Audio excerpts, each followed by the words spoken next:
Israel ने तोड़ डाला ईरान अमेरिका समझौता।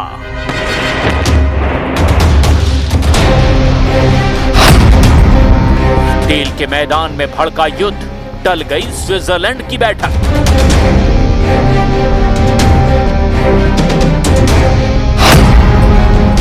इजराइल से बचकर कहां जाओगे, जहां जाओगे बम खाओगे।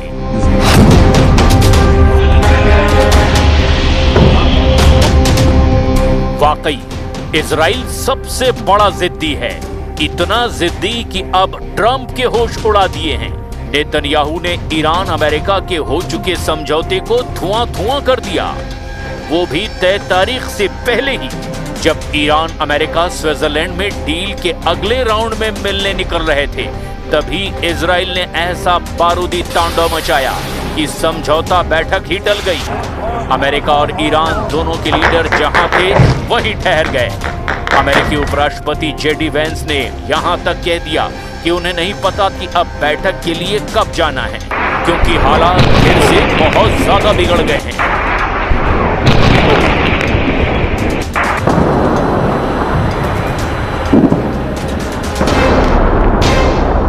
Our plan is to go to Switzerland. I don't know exactly when. The way that we're setting up this technical negotiation is that obviously you're going to have the political leadership involved. Trump के लाख रोकने के बावजूद Lebanon पर Israel के हमले जारी हैं। Lebanon में नबातीहे पर इजरायली हवाई हमले में भारी तबाही की खबर सामने आई है। इजराइल के इस स्ट्राइक से मरने वालों की संख्या 18 हो गई है, जबकि 33 लोग घायल हुए हैं। इजरायली हमलों के बाद जितनी दहशत लेबनान में है, उतना ही खौफ खाड़ी के तमाम देशों में है, क्योंकि लेबनान मोर्चे पर 4 इजरायली सैनिकों की मौत हो गई है। मारे गए सैनिकों में 52वीं बटालियन और 41वीं ब्रिगेड के कमांडर लेफ्टिनेंट डोर गेडालिया बेन सिम्होन भी शामिल हैं, जिससे भड़के इजराइल ने दुश्मन के टोटल सफाई का ऐलान कर दिया है। इजराइल के रक्षा मंत्री ने लेबनान के खिलाफ भी भयानक हमलों की धमकी दे डाली है। उधर ईरान के सुप्रीम लीडर मुस्तफा खामनेई ने यह ऐलान करके ट्रंप का मूड खराब कर दिया है कि वो समझौते के खिलाफ थे। ईरान के सरकारी टीवी पर रिलीज सुप्रीम लीडर के बयान में कहा गया कि मुस्तफा ट्रंप से हाथ मिलाने के लिए तैयार नहीं हैं।